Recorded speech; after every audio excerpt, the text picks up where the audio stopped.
I hope everyone's doing really well. Full time from St James's Park this evening. It finished Newcastle United 1, Aston Villa 1. It wasn't to be. We did get a goal by Dwight Gayle in the 68th minute. Some good link-up play with Andy Carroll, but unfortunately Elmohamady got the equaliser for Aston Villa on the 83rd minute. A well-worked corner by Aston Villa with Hourihane taking it, but some big mistake there by Jonjo Shelvey and Dubravka. Some miscommunication there. I think Jonjo Shelvey, for me, should clear his lines. Dubravka needs to talk to Jonjo Shelvey there. If they do that, then that goal is preventable. But in terms of the game itself, I think a 1-1 draw is fair. I can't say that we deserve to win the game, even though we took the lead. I think in the first half, Aston Villa had some chances, especially in that first half. There could have been, possibly 2 or 3-0 up before half-time. I was quite glad that it was only 0-0 at half-time because Trezeguet missed an absolute sitter when he had that chance. He pretty much hit the ball into the pitch and went over the crossbar. And Samatta as well missed a big chance to put Villa 1-0 up as well. So there's a couple of chances missed. St Maximin had a couple of chances. Joe Linton, I'm not going to get on his back. I know he was substituted in the second half for Dwight Gayle, but again, St Maximin gets in the right place at the right time. He crosses the ball into the box. He squares it across, and Joe Linton just needs to burst a goal scorer, who's your top goal scorer, who scores a lot of goals, will be in the right place at the right time. Joe Linton just seems to be behind the defence, and it's a real big chance wasted. Richie was trying his luck at times. He got subbed in the second half. He went for Andy Carroll and Dwight Gayle. It was a great combination. I think Andy Carroll played really well. I thought he looked quite lively at times. Great setup, for Dwight Gale's finish. A good finish in the end by the lad. But just a shame that we didn't keep the lead. And, it's points dropped. But I can't say that Aston Villa didn't deserve anything from the game. If there's any Villa fans watching, I'm sure they'll be thinking that they should have won the game. And I wouldn't disagree with them. I think it was right to keep the side the way it was that played against Sheffield United. I think it was the right thing to do. Yes, make the changes in the second half, but I think we're lacked, really. I think I was expecting the lads to up the tempo in the second half. They did for a little bit until we scored that goal, but after that, we just went back into our shells. We invited Aston Villa back into the game, and we can't say that the goal wasn't coming for their equaliser because it was just poor defending all round. And just the way the goal went in, it was quite comical, if you ask me. Listen, I'm not going to knock the defence too much because we don't concede that many goals at home. But it's just really disappointing the way it all came about, because you should do better there. You should clear your lines. And if we do that, listen, we could be walking away with another 3 points. But if somebody had asked me for the games against Sheffield United and Aston Villa, would you have taken 4 points? Of course, I would have taken 4 points. We're on 39 now. Not quite safe just yet. I think we've got a 12-point gap on the likes of Bournemouth and that. But do you know what it is? I think we're not playing bad. We just lack concentration at times, and that's what's really killing with this season.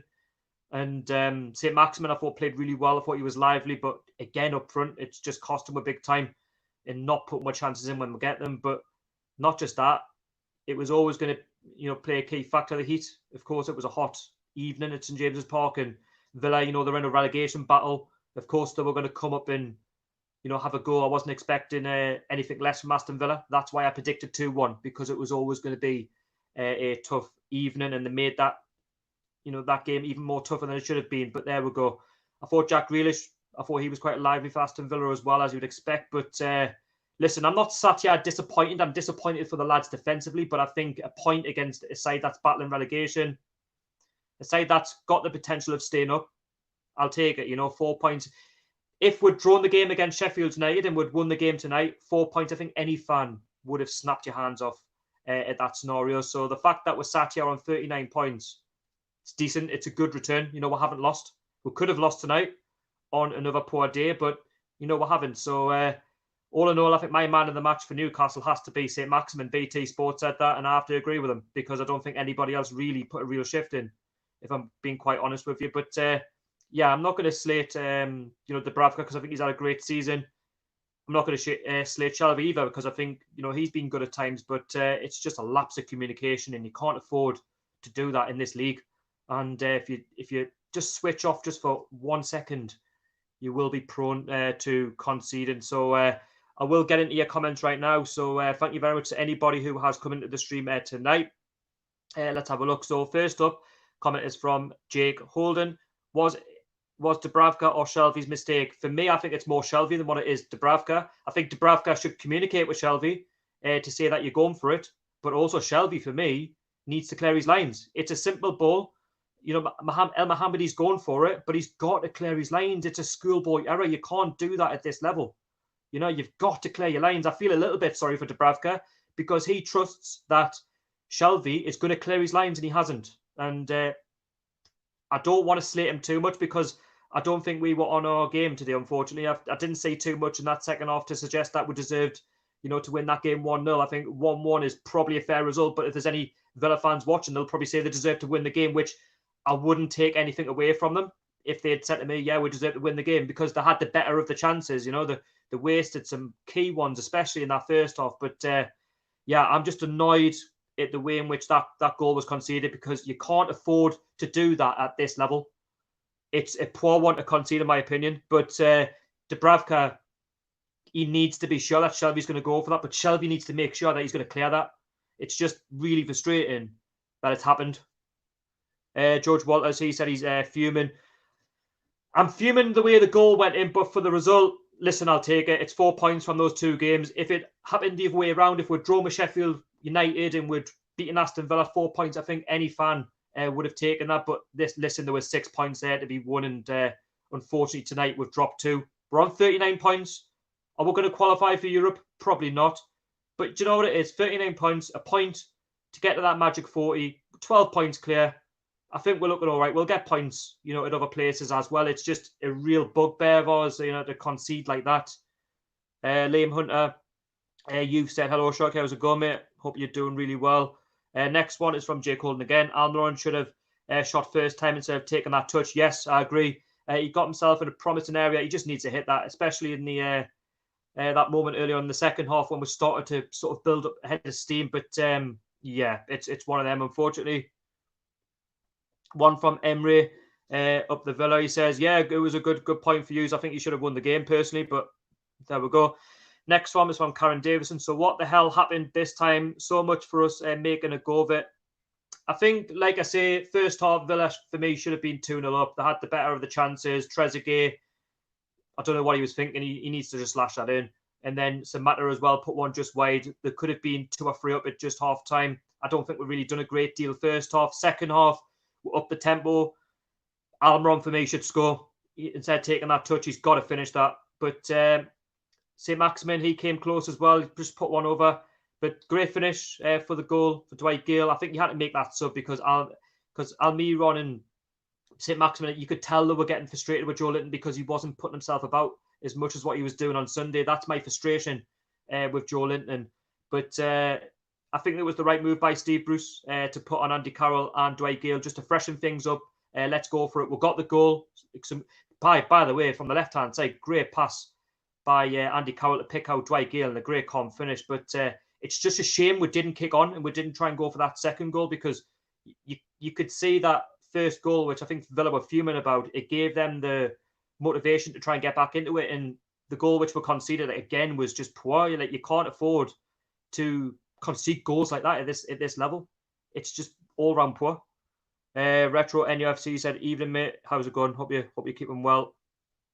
Got a lot of comments coming through tonight. Let's see if we've got any more coming. 80s Gamer, you've said we're safe now. 39 points, you'd like to think so. 12 points clear of Bournemouth, Watford. But we need to focus on ourselves. I think we are capable enough of going over that 40 points mark. We should have done that tonight, unfortunately. But Villa, wanted the game. They wanted the equaliser. They wanted to go on and win the game, which is understandable. If you're battling relegation, you're in trouble. It just, at times, the way we played it was lethargic. We looked a bit tired. There was no real rhythm. Disappointing. Let's have a look. Karen Davison, there was a time where we'd have been severely punished by Villa. Goes to show how times have changed. Well, we should have been. If that had been a Man City, a Chelsea, a Liverpool, a Man United, or anything like that, I think we would have lost this game tonight, because we gave Villa too much time on the ball. Liam Hunter says, hi, Sharky, how you doing?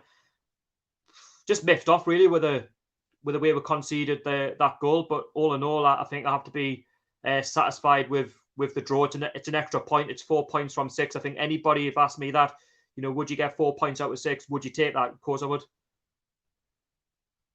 CON asks, I'm not going to lie. One is happy we are safe. Yeah, I think we just need to just focus on each game. That's the way I look at it. Let's have a look. Daniel Graham. From what I heard near the end, Villa could have well won. Will take a draw. That they had the better of the chances, in my opinion. We're very fortunate in the end to get a point. They look the most threatening. I think if you gave Villa an extra 5 minutes, I believe they would have won the game. Just second to every ball, I would say, in my opinion. That's especially that first half. Second half, we've done okay up until the goal, but then we drop our standards and then we've conceded. We don't concede many at home, but for me, that was a poor one to concede. It was a good goal by Villa, don't get us wrong. Well worked from the corner, but for me, that ball should not be finding its way in the back of the net. Second of all ours. Let's have a look. The next one is from Blue Star. You have said Dubravka makes too many mistakes. Excellent shot stopper, but every 4 or 5 games drops a bollock. I think, in my opinion, there should have been better communication between Dubravka and Shelvey. They need to speak, but for me, Shelvey needs to clear his lines. When that ball comes towards him, you've got to just do the basic things in football. If in doubt, kick it out. If the ball comes near you, kick it out. If there's any danger, prevent the danger and kick the ball out. We didn't do it. In Villa, to be honest with you, to their credit, they deserve the equaliser. I'm not going to sit here and say that they didn't deserve anything from the game, because they surely did. If there was anybody that was going to win that game tonight, it was Aston Villa. No question about it. And like I say, there'll be many Villa fans watching this or watching their TVs kicking themselves that they didn't come away with all 3 points. We should have kept on to the lead, but it's just typical Newcastle fashion. We're getting into a good area. We're getting into a good position. We're in a good moment, but then we'll let ourselves down, and it's a poor one to concede, in my opinion. Liam says, I'm doing fine. Back to school tomorrow. Yeah, I think a lot of people are back. Let's have a look at the next one. Take the draw. Good game for the lads from Feeds. Yeah, I think, to be honest with you, when I look back at the game, a point, I'll take it. That's all we deserved in the game, if I'm being totally honest with you. I think first half, it was all Aston Villa. They had the 2 best chances of the game, which they should have put in. Second half, we grew into it. We got a deserved, 1-0 lead. But against a side that's in trouble like Aston Villa, you've got to try and, keep them out, and you've got to try and find a way of getting that second goal like we did against Sheffield United. I just don't think we were at the same levels as what we were against Sheffield United, which I was expecting, because, listen, I think, they're a side that's battling relegation, but also with the weather conditions, etc., it's going to play a huge part. You can't just give 100% like that for 2 90-minute matches. The substitutions by Bruce were completely spot on. We got the lead. Great pass by Andy Cowell to Dwight Gayle. Got the goal, but you've got to get the second goal. But yeah, I'll take it. I'll take the point, because at the end of the day, we're 1 point closer to 40, which is what we need. But it is a horrible couple of points to drop.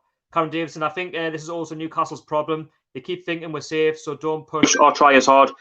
I think it was just today we just lacked at all levels, really. I think we lost our concentration at the back. Jamal Lascelles got a yellow card. He wasn't quite the same. Danny Rose, he put a great ball into Almiron. He's got to finish that. For me, he shouldn't take that touch, but he did. And yeah, listen, we've made that mistake and we've conceded the goal, and we've got to move on from it. It's a point. The games are coming thick and fast. Let's have a look. Cannot see a goal at the moment. Also, our keeper is distribution as Wang. That's from Blue Star. Again, you can't question Dubravka for the way the ball went in past him. But listen, I think Shelvey's there's got to be better communication there between Shelvey, the defence. He's got to clear it. I think it's a simple error by himself. And Dubravka was trusting that Shelvey was going to clear his lines. He didn't. And unfortunately for ourselves, we'll find ourselves 1-1. Guys, if you are new to the stream, I will be putting a link in so you can chat to me about the match this evening.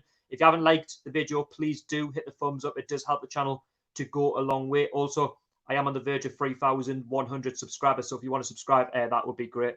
Do you know what it is? I'll put the link in now so you can come in, not leaving you out. So let's copy that.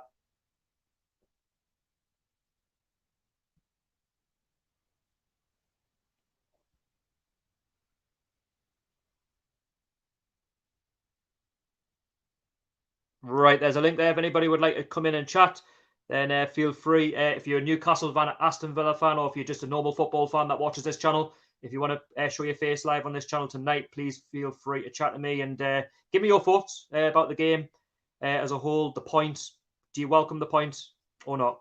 We're going to get Lawrence Taylor in right now. Good evening, Lawrence Taylor. All right. How you doing? Pretty annoyed with the way that game ended.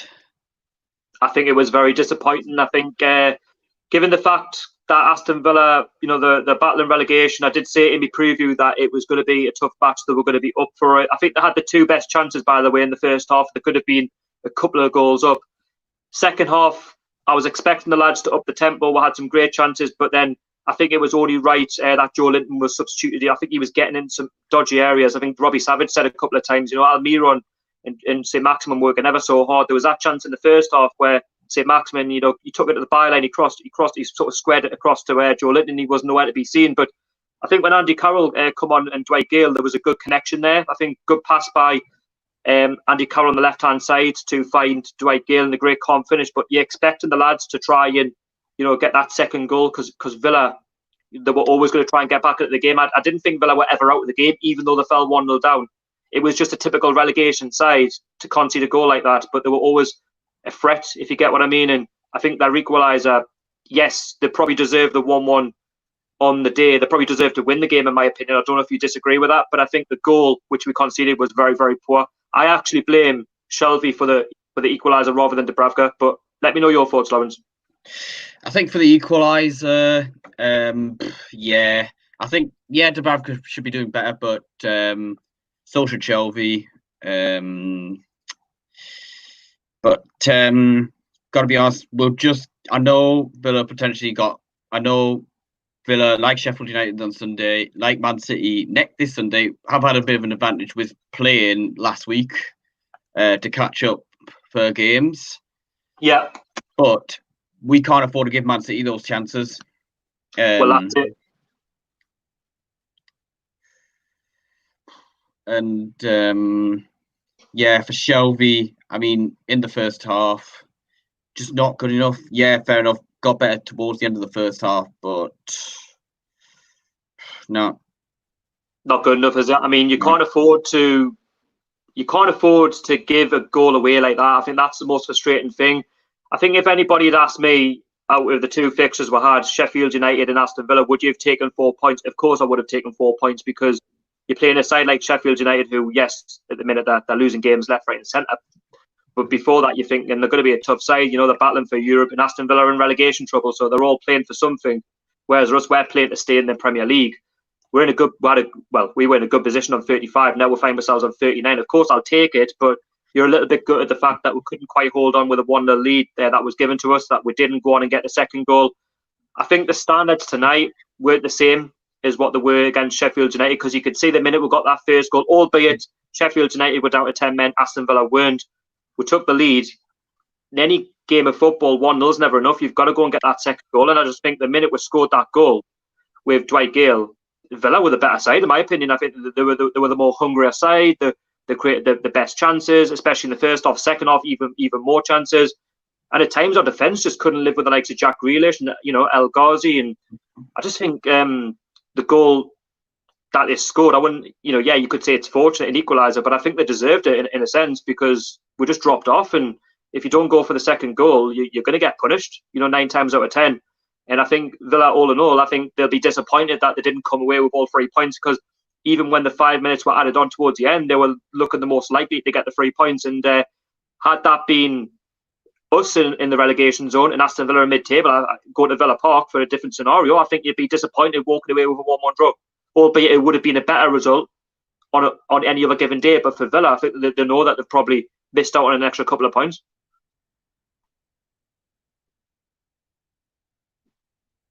Hello, Lawrence? Hello, Lawrence? Are you there? I can't hear you. Yeah, try and come back into the stream. I'll leave another link. In the meantime, we will get back into the comments. If you do want to come into the live stream tonight, there is a link down below, so you can get in touch. with myself and talk about the match. So Feed said, how much do you feel about Grealish getting man of the match? I think he played really well. I thought he made Villa tick. He was hungry. He wanted the ball. He wanted to make something happen. I think we coped with him at times really well up until when they got the equaliser. But without Jack Grealish, I don't think Villa are that much of a good side, if I'm honest. But they have got quality there. But their problem with Aston Villa is the concede goals. And I think our goal was a good finish. But by their point of view, I think it was a poor one to concede the way they were just split open at the back. The next one is from Daniel Graham. I'm just going to bring up your comment, mate. You said Man City on Sunday, play one up front or two, and we would start with Joe Linton scoring last week and Gayle and Elmohamady go with them two against Manchester City. It's going to be a tough game. Like, I mean, they're a good side, Man City. It doesn't matter when you play them. You could be on, really good form. You could be on really poor form. But I just think tonight it's just disappointing the way we conceded that goal because, we're so close to getting another 3 points. But I think on the whole complexion of the match, I think it was a fair result. Villa will probably say, we deserved all 3. I wouldn't take that away from them. But it's annoying because I think Shelvey, he needs to clear it, in my opinion. Dubravka, he's trusting that Shelvey's going to clear it. But I don't just want to knock Shelvey. I don't want to knock the team too much because, listen, we've got a good 3 points against Sheffield United and we've also got another point against Villa tonight. We're still unbeaten. But you've got to learn to get the second goal. And I was expecting a bit more of a higher tempo second half, and I only seen it up until the 70th minute when we got the goal, and then we stopped playing. And against teams at the bottom, you can't afford to do that at any level. And you have to give credit to Aston Villa for the way in which they wanted to get back into it. They wanted to prove that, they want to stay in the Premier League. And we look like a side that looks as if we were safe. We're not safe. Yeah, we might be on 39 points. You could say we're safe, but you can never be too sure. And I was just more disappointed in the fact that we just switched off from that corner. And let's be honest with you, Villa could have won the game in the end, and that's the most disappointing thing. But going into Manchester City, we'll still have confidence that we only need that point to stay in the Premier League. But with Man City being on red hot form the way they're going at the minute, yeah, I don't know what more I can say, really. Lawrence Taylor says maybe Joe Linton's on the wing and Gayle up top. I've always said Dwight Gayle, he's a good finisher when he gets the service, but if he puts his chances in, he's a good striker, but he's prone to missing chances. So it's great to see him on the score sheet tonight. As for Joe Linton, for me, he's not a striker. I know he scored against Sheffield United and he could have scored another, but tonight just proves that he doesn't get, into dangerous areas. When St. Maximin had the ball and he got it across the byline and he squared it across to him in the first half, he's just nowhere to be seen. And any strikers, it's a dream square across and you've got to just tap it in or whatever, just finish it. And he didn't, and that's the most frustrating thing. If we had a striker, a bit like Diego Costa or something like that, someone who could just finish, someone like him would have been dreaming about that ball this evening. But unfortunately, Joe Linton's just not that type of player. Blue Star says Grealish is quality. He will be in the Premier League next season. No doubt it will be with Villa. Although I think they will stay up. I think if Aston Villa stay up, I think Jack Grealish would stay. I don't see why he'd want to move just yet. I think he's an Aston Villa fan. I think he'd expect Villa to make more quality signings. But if they go down, then I think all Villa fans will know that he'll not stick around. Unfortunately, that's just the way that the footballing world works. The next one is from Jody. We go one goal up, but don't seem to want to get another. Yeah, that's exactly what I'm talking about. First half, I wouldn't have been shocked if Villa scored those 2 goals because there were 2 chances that they should have put in, but we didn't start the game off very well at all. We looked second best in Villa. When you're in a relegation battle, you've got to put those chances in, and we grew into it, I would say, after half an hour. But Villa, they were always keeping at bay. Half-time 0-0, I was relieved of it because we probably didn't deserve to go in 0-0, if I'm being honest with you. Second half, we upped our tempo, but for only 70 minutes, 20 minutes of the game, and Joe Linton, for me, was nowhere to be seen throughout the game. There was some big misses by Almiron. St. Maximin was good. I think he was our go-to man, to try and get we're going forward, a bit of space there. But you get that, you make that substitution. I think it's a wise one by Steve Bruce, to bring on Dwight Gayle and Andy Carroll and Bentaleb, just to try and freshen things up going into Man City on Sunday. We'll get that goal, and you're just thinking, right, lads, continue where you left off against Sheffield United. You're up the tempo second half in that game. You got a first goal. You went for a second.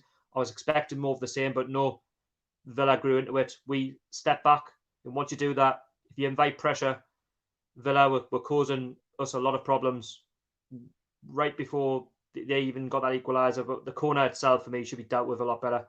And we've only got ourselves to blame for it. And listen, I'm not going to hammer Steve Bruce or other lads, if I'm honest, because 4 points from 6 is a great return, from Premier League restart.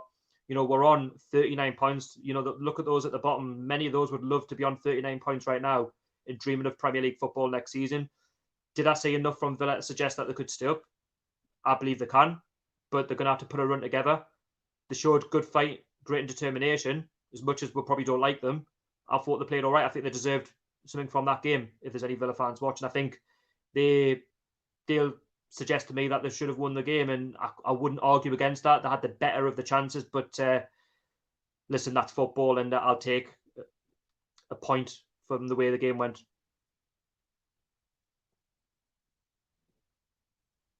Let's have a look. We've got Lawrence back. Hey. Hello, Lawrence, you're back. I don't know if you heard what I was saying before about. I was basically just talking about the points tally and things like that, and just the fact that 39 points, it is decent. 4 points from 6. I think any fan, if you were asked about that on Sunday going into the Sheffield United game, 4 points from 6, he would take it. I think it's disappointing that we didn't get all 6, but I can't take nothing away from Villa, to be honest with you. I think they deserve to come away with at least something from that game. Yeah, I take 4 points from 6 games. It's kind of what I predicted, but I'd kind of rather the draw was against Sheffield and then the win was tonight. I don't know. It was. Do you know what it is? When I look at the game, I think I was expecting more of the same against Sheffield United, against Villa tonight. I'm thinking, okay, 0-0. Yeah. We probably don't deserve it at half time. But, we're up the tempo. We had the chances. Bruce made the changes. We'll get that 1-0 lead. You're thinking, right, lads, let's get that second goal. Let's just kill off this game. Yes, Villa look up for it because they're in a relegation battle, and they didn't look too bad against Chelsea, if I'm being brutally honest with you. So I knew exactly what they were going to offer in the game. That's why I went for the 2-1 score prediction, and it proved me right. But at the minute they got that equaliser, there was only one team that was going to win that game at the end. For me, it was Aston Villa. Yeah, we're just sitting off them too much. Go look again, the game against Sheffield United, yes, they went down to 10 men. But also games against West Brom, Southampton, where, we'll look to try and win the game rather than letting the opposition come onto her. Now, against Man City, I'll be all right with that if our defence is well up for it, because it's Man City. But against Villa, you've got to go for it. I know we don't have the fans set out there, but... I think second half we were good for about 20 minutes, up until we got the goal, and deservedly so for the fact we got in their faces. But in the Premier League, you can't afford to sit back on a 1-0 lead and expect to see it out. Yes, certain clubs can do that, but we can't. We don't have that quality up front, and we've got to try and find ways of breaking sides down. And I think Villa. Do you know what it is? The minute we went 1-0 up, I think that gave them the inspiration to go on and get something, because they knew in the game that they had the better of the chances. And fair play to them, they didn't actually just sit back and say, do you know what it is? What game's done? They're battling relegation, they're battling to stay in the Premier League. And I think on the whole complexion of it, I think I'll take a point, given the fact that they could have won it and they had the better of the chances. But I know what you're saying. We've got to go for that second goal. I thought Joe Linton was poor again tonight. I think against Sheffield United, he burst a gut, but tonight he's gone back into his shell again. I don't know about you, but I just didn't see enough of him. No, don't get me wrong. With the way we were playing early on, it probably didn't matter who he had up front. We just weren't playing to his strengths. And but to be fair, there's a ball from St. Maximin. He needs to do more to get onto it. When he put the ball in, it was a good ball. No, I'm talking more about Joe Linton, because St. Maximin put a good ball in. Joe Linton needs to do more to get onto it. Yes, that's the first half. I think when Robbie Savage said, give the ball to Alan St-Maximin as much as possible because he's your driving threat, which he is. He's the best quality player at our football club who makes something happen. And Villa were there, were there for the taking tonight. But that first half for me pretty much summed up Joe Linton. When St-Maximin bursts a gut to get down the byline, he squares it across to Joe Linton, and you're thinking, right, get ahead of your defence and tap it in or smash it in. The defence cleared it like it was nothing. You know what I mean? St-Maximin was gutted because he knew that he got in such a promising area of the field, and Villa cleared the lines, and he was expecting Joe Linton to maybe put a 1-0 ahead, going into half time. I think it would have been unjust. It probably would have been with Villa's chances, but that they are the key moments in games against sides that are battling relegation. Well, yeah, and if anything, if you're senior manager, setting up to more, be more defensive rather than attacking, that should give you more motivation to get in there. I mean, Joe Linton should have confidence after getting the goal against Sheffield United. He just doesn't get onto that. I'm just more disappointed the fact we've pretty much just threw away the 2 points, in my opinion, from a winning position at home as well, and they're your bread and butter. But I'm disappointed for that sense. But on the other sense, I'm kind of grateful that we've still managed to pick up a point from it because we could have lost it. Absolutely. I remember Bournemouth at home, Wolves at home, even Sunderland at home, Norwich away, when we've lost games in the last minute. Potentially that could have happened against Wolves this season when they went down to 10 men. Yeah, I just think, do you know what it is?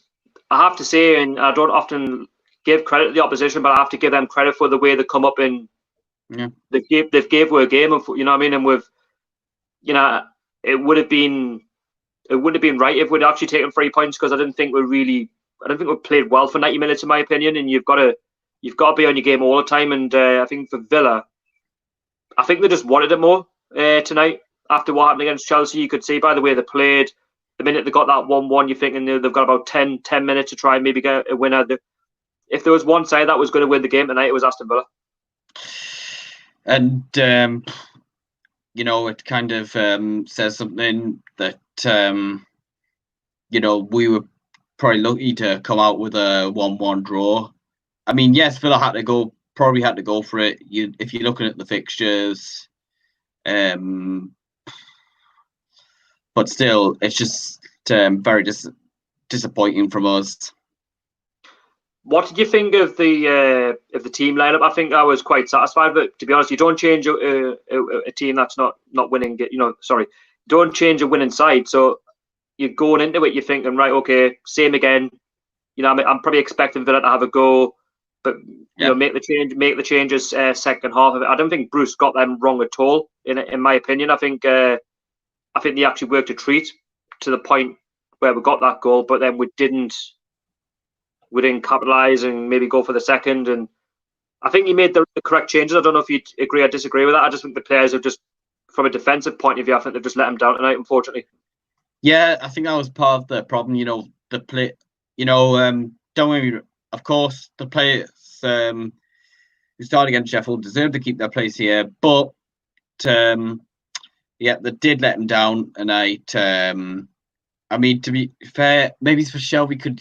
I mean, I don't think 2 games in 4 days after you've had 3 months out can be that much of an excuse. Yeah, I agree. I think the way I look at it, I'm trying to take positives from the match in a sense that we've not lost it. Would have been nice to have kept another clean sheet. It would have been Dubravka's 5th clean sheet as well. I was hearing it in a stat if you kept that the first keeper to do that since Shea Given. And I just think at the end of the day, I think the lads have sort of, from a defensive point of view, they've let themselves down, for all the hard work of the season, for the hard work of Sunday. But again, up front, I think it needs surgery. I think, especially going into next season, it's evident we need a striker, somebody who's going to get with those double figures. Because if you look at what goals this season, not one of them have hit double figures. I mean, Shelby's the top scorer on 5 goals. That does say something. I mean, Joelinton, yes, fair enough. He might not have played as a striker in Germany, but there have been games where he's not been as good at where he's not put the effort in himself. I think with Andy Carroll, we kind of knew that. We kind of knew that he wasn't going to be First choice. First choice, or like always fit. But he was kind of more first choice, like towards Christmas when Joelinton wasn't performing and when he was making impacts in games. I think Dwight Gayle. I know he got a goal tonight, but he's not. I still don't think he's Premier League quality. We've seen it under Rafa Benitez. The only positive you can take from the goals that we've scored is that yes, it's coming from other areas of the pitch, and we're scoring goals. Other players are chipping in and that, and it was mainly with defence at one point. But your strikers need to score, and for me, I haven't seen enough. Well, exactly, because fair enough. Some of them might have games where they don't get a goal, but they get assists. They'll get praise for it. But as a striker, your job's to score goals. Defenders probably can only score so many goals a season, realistically. Yeah, I think it was evident today, really, that the squad, it's got quality, but it hasn't got enough quality. That's the way I look at it. Well, yeah. I think it's front, and it'd be good to get Longstaff brothers fit as like another option in the midfield as well when Shelby's having a bit of an off day. Yeah. So for the match tonight, who was your man of the match? I mean, I've gone with Alan St-Maximin. I think he was our only driving force. Unfortunately, without him, I think we're probably losing the game anyway. Because I don't think anybody else looked up to it. If I'm being brutally honest with you, I'd probably say St-Maximin as well. Says it all, doesn't it? It says it all about our side. Like we rely heavily on St-Maximin, and without him, we might as well just concede defeat. Because the rest of them, for me, they just don't have enough quality. And I know a lot of the fans will argue to say, we have got some good players, but you name me many good players that we've got in our squad. You know what I mean? Yes, we're just getting over the line this season, but to be honest with you, I would like to see at least 50 or 75% of this squad gone. I'd love to see it. I think the defence is fine, but I think going forward, you probably need to get rid of Dwight Gayle. The thing is, we haven't got any strikers. Well, exactly, and he doesn't seem to rate Muto. So if you're not playing Muto, that's a question. Where is he? I mean, he played a few in the pre-season games, but where was he tonight? Where was he against Sheffield United? You know what I mean? That's what I'm saying. We've signed Muto as a striker to score goals. He scored a couple at Old Trafford. Why is he not playing? Why is Bruce not giving him the matches? But yeah, he seems to do all right in like the off games. I don't understand. Well, yeah, because with Dwight Gayle, he as I mentioned, he only got 6 goals when we had Rafa as manager, and I don't think he didn't get many at Palace either in the Premier League. Lawrence, I'll put you in the comments actually. So I had one from James Smith. I don't know if he's still in the stream, but if you are, we're going to answer your question. So he's asked about Jack Colback. Would you have offered Jack Colback a new contract? He was never given him a chance in the first team. I would. No, not for me. Not for me. Absolutely nice not. Lad, but not really. Go on, Lawrence. Anyway, go on.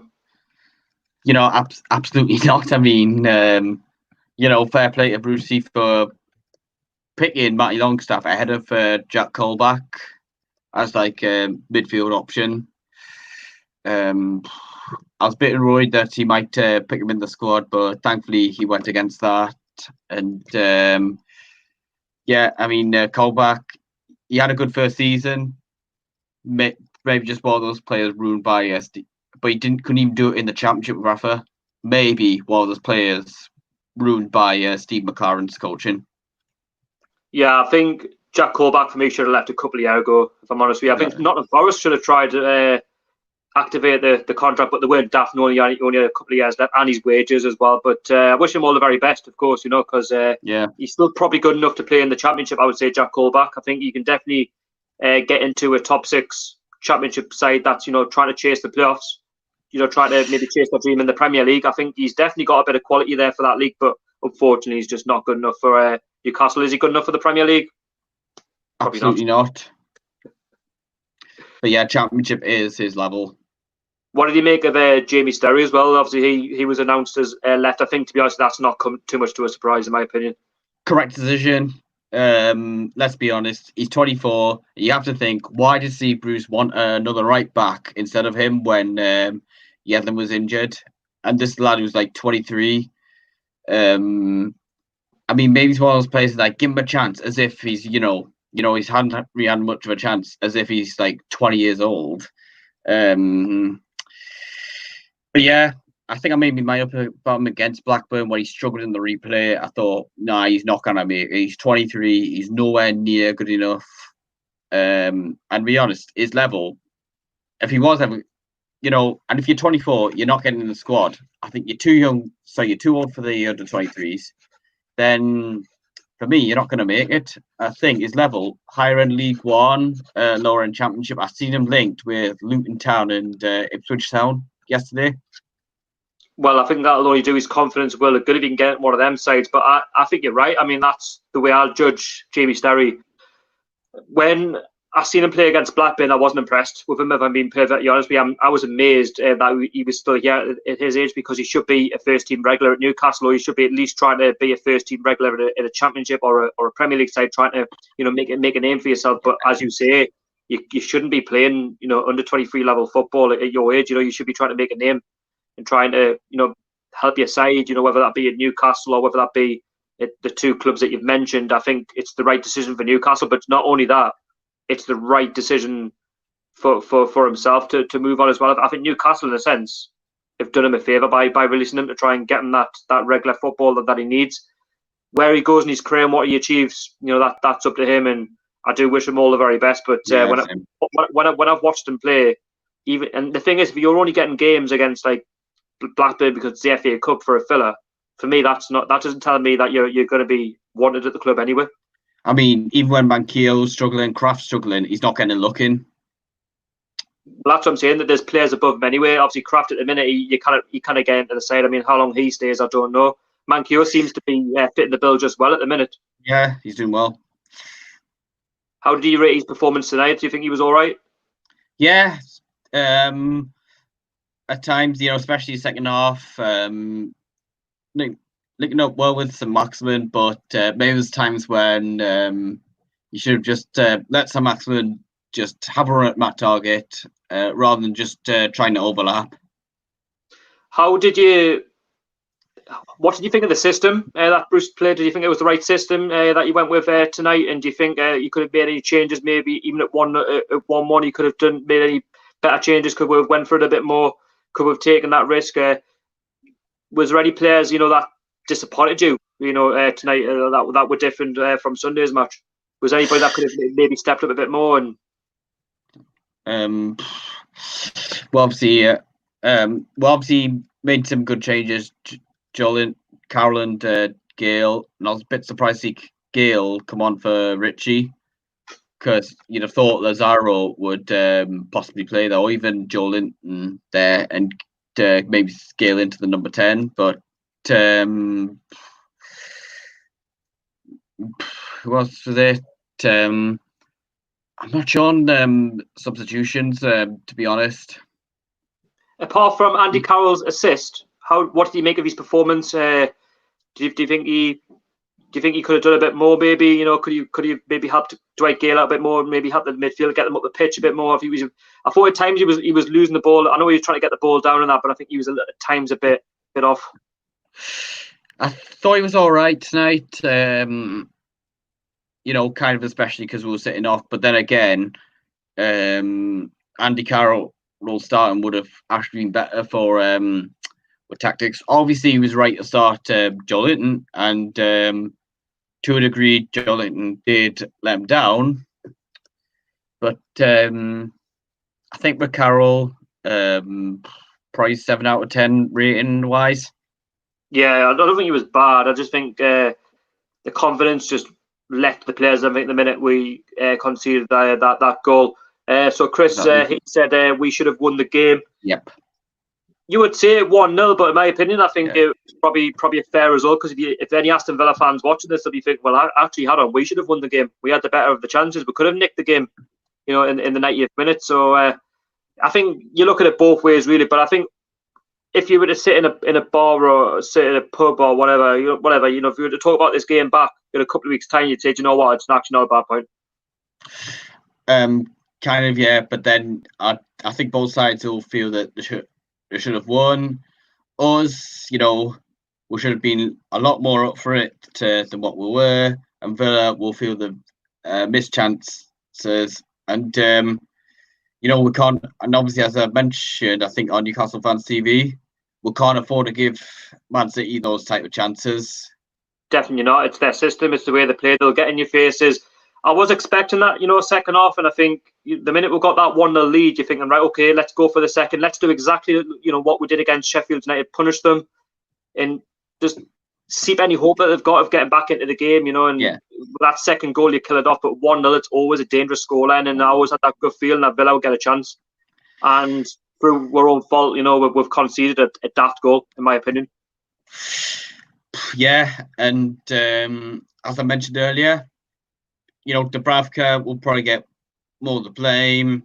You know, the thing is, I don't want to blame him though. I think Shelby was the closest to it. Yeah, exactly. For me, it's a simple error. You need to clear your lines. Exactly, and as mentioned, you know, he was off tonight, so maybe we could see Sean Longstaff come in against Man City. Well, I think Steve Bruce said that Sean Longstaff's still got a niggle, I think, but he reckons Matty Longstaff's got a chance, but I don't know what's going on with him at the minute.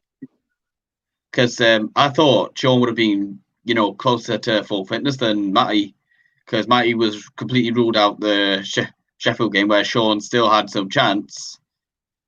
But, I was watching Steve Bruce's press conference this morning. He just said, it was a case of Matty Longstaff. He's a lot more, you know, up for it now than Sean. Sean's obviously got a niggling injury. Matty's very close. So, to be honest, if I get Matty in against Man City, I'd love that.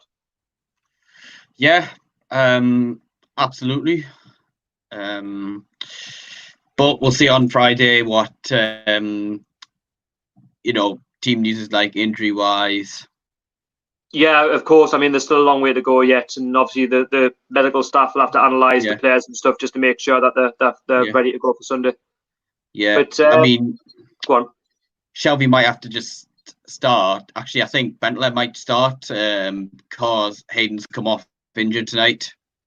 I mean, if he's going to be out for the rest of the season, it's going to be a big blow. But I guess we're on 39 points now, so we don't have to worry too much. But if we start losing games and he's not playing, if he's out for the season, fingers crossed he's not, it could be a real blow. You know what I mean? Given that we found ourselves in a good position going into the match. But we'll go into the comments. Karen Davison said, the problem for me is if we can't beat a team that's right down the bottom of the table, we have no chance against Manchester City, higher, or of course, Villa. We're going to go for it if they are too. I think just correct, and that's what I'm saying. You know, if we can't beat somebody at the bottom end of the league, then we are going to massively struggle against Man City. Yes, albeit we've got a 2-2 draw against them earlier on in the season, but she's right though. You know, against Aston Villa, yes, I know they're battling relegation, but if you take a 1-0 lead in this about the 68th minute, you've got 20 odd minutes to hold out. Be professional. Bruce made the changes. You've got to go out and get that second goal in against Man City. And you said it before, we can't make those mistakes, because if we do that, we're going to get punished time and time again. It could be a cricket score on Sunday if we play like that. Well, yeah, the way we're sitting off them. I mean, maybe if we're going to sit off them, maybe 3 centre backs to help cope with the pressure. I wouldn't be against it, even if, I wouldn't want it to say against Bournemouth and West Ham next week, but against Man City and Liverpool later on the season, I wouldn't be against it. Yeah, Lawrence, I'm just going to stick a link, and if anybody's if anyone's in the chat and you would like to come in, go for it. Feel free. Oh, no one's in yet, so you're okay at the minute. Just for anybody who wants to chat, feel free to come in tonight. And if you haven't liked the stream, if you're watching right now, please hit that magic thumbs up button. That'd be great. And if you could subscribe, it's free of charge to do that as well. So if you could, that'd be great. Great. Chris NUC says Bruce is not the man. That's why we need the takeover to happen and give a new manager the opportunity. Now, for me, I've always said if a takeover happens, I would give Steve Bruce that first 6 months. I think he deserves that chance to be given some money to see what he can do with a side. Can he play a more fresh attacking formation? Can we get better players around Almiron? Someone who's going to burst a gut like Joe Linton. Do you know what I mean? Like, can players be replaced? I think they can be. I mean, with a takeover at the minute, we don't know where it's at. We don't know if it's going to happen or not. Everybody's in the dark. What's your thoughts? For me, my opinion first, I'll say Bruce deserves that chance to be given to try build the side. I think, well, if it wasn't happen, then yeah, I'm happy to stick with Steve Bruce. If it does happen, well, it's up to the owners. But I'd see them more getting in a better match if it goes ahead. Well, Man City did that as well, didn't they, with Mark Hughes? So it has happened in the past. But at least we can say, well, we've given 6 months to. The thing is, as well, even if a Pochettino or Rafa Benitez or whoever was to come in, and money was spent anyway, mistakes are going to be made along the line anyway. So even if Steve Bruce was to waste money of the first 6 months he wasn't in the job under new ownership, if he makes mistakes, for me, it's not the end of the world, because other managers in that position, if a new owner was to come in next season, they're going to make a mistake if they don't hit the ground running. So you could say it's a waste of money, but I think it's a learning curve, isn't it? I think it is potentially, but I think they'll only be so long where they're like, "No, you're not good enough. We'll need somebody else in." Yeah, a good comment, Jeff, from Jody. Who is the £40 million player, Joe Linton or Andy Carroll? Because Carroll seems to be more active and has had 5 assists to his name this season. I think I've probably been a bit more impressed with Carroll than Joe Linton. I expected a lot more. I think we're mostly expecting a lot more for Joe Linton. I mean, if Carroll got a couple of goals, he'd be level on Joe Linton, and then it probably wouldn't be much of a debate. But I think if Carroll was fit, he'd definitely have. He'd probably be a top scorer, but obviously, we knew Carroll wasn't was going to be injury prone. The problem is with Joe Linton, and I think it's been proven in this match tonight, is that he's not consistent enough. He can have a good game against Sheffield United, he can burst a gut, you can get a goal. He should have got another one, but tonight he just wasn't there to be seen, and that's what we've been seeing all season. And from your number 9, we're expecting a bit more. And I think you're right. I think Andy Carroll obviously used to be the number 9 many years ago before he left to Liverpool. But I don't expect too much from Andy Carroll, given his age, given the fact he's paid to play. He's getting on now. But Andy Carroll, he's a local lad. He's a Geordie. I think he understands what it means to play for the club. So he'll burst a gut. He'll do anything to try and get a goal, or anything that's going to assist, for a goal. And that was proven tonight. With that pass. I mean, the way he picked out Dwight Gayle, that vision was brilliant. But Joe Linton, for me, needs to do more of that, and I didn't see enough of that tonight, unfortunately. And that's what frustrates me more than anything else. And there is a big pressure on him because of the price tag. That's understandable, but for £40 million, I mean, it's not his fault that he cost that. But for a number 9 at this football club, we do expect and demand a lot more. Absolutely. I mean, he's probably a better player than. I mean, yeah, it was a bit silly for us to spend 40 million on him, but there's been times where he's not putting the effort in.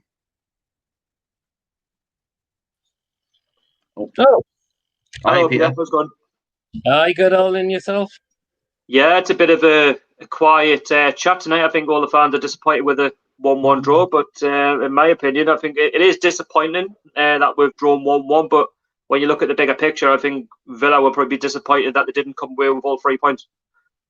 Yeah, definitely. I thought they put up a massive fight in this game. It totally shows they're not out of this by the sound of it, by the way they performed tonight. I mean, they did cause us carry a lot of problems. They did start the game off well in the first half, and as soon as we took the lead, well, after they got the equaliser, they really were looking for it.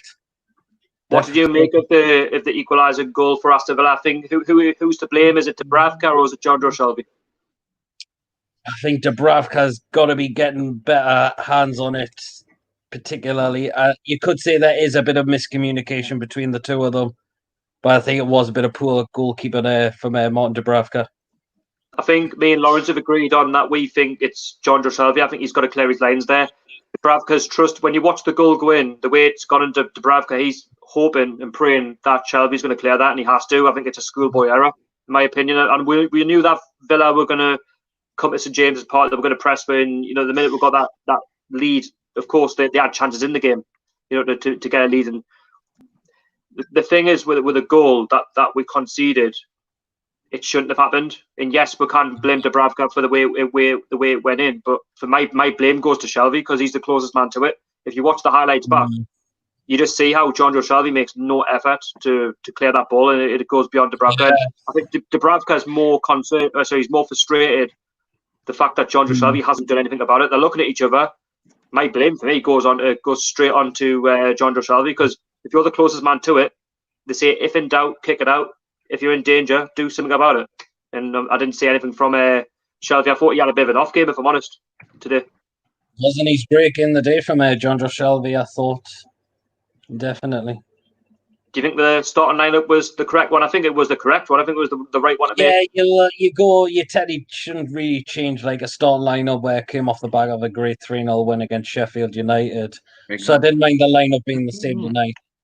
But I think there possibly could be maybe a few changes on Sunday against Manchester City, possibly. Particularly when I think Richie hobbled off injured. Paddy Hayden's done as well. Yes. So you look at possibly Lazaro, possibly Bentaleb maybe coming in on Sunday as well. But I think I maybe definitely either Dwight Gayle or Andy Carroll on Sunday, really. I thought Carroll did well when he come on, did well for the assist for Dwight Gale's goal, to be fair. Like, do you know I'd start Gale because he's got the goal, he'll have some confidence. Do you know the strange thing is, right? They were on the pitch together. Dwight Gayle was on for about 5 minutes, and Andy Carroll they were on for like no longer than 5 minutes, and they both got Andy Carroll got that assist for Dwight Gayle for the goal. He done more than what Joe Linton's done in that first 70 minutes. Yeah, Joe Linton, just for me, he went back into his shell. He wasn't doing the same things as what he was doing against Sheffield United. I was talking to you guys in the group chat, and I was basically saying, first half, Villa, they had the better of the chances. They probably should have been 2-0 up with Trezeguet and Samantha. If you, I don't know if you agree or disagree, but they had some good chances there. But I don't think we really got started. But second half, you're thinking, right, okay, more of the same. Let's just let's try and build some confidence. Let's try and get on top of them, and we did. And we got the goal. But the most disappointing thing from the 1-0 lead tonight to the Sheffield United game is we didn't build on it. And if you 1-0 lead in the Premier League's dangerous.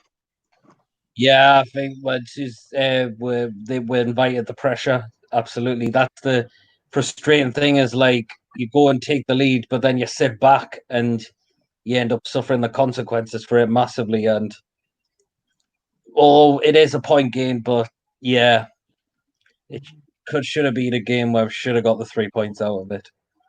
We should have done. I'm quite mixed on the result, if I'm honest. But I think it's a fair result from our half, because the fact we had a 1-0 lead, but if you look at the chances in the game, I think Villa had the best ones, and they could argue that they should have got all 3 points. But yeah, from our point of view, you would say, well, actually, you're 1-0 up. You've got a good advantage there. You've got 20 minutes to hopefully try and either see it out, be professional about it, or try and get the second goal, and we didn't do either. No, that's the thing. It's really annoying why we sit back, invite the pressure, and we end up paying for it. Was it just me? But the minute we took the lead, we just sat back. We didn't really go for a second. I was watching a completely different game. definitely did sat back and invited the pressure. Then they got the equaliser, and then they were looking definitely for another goal at Aston Villa.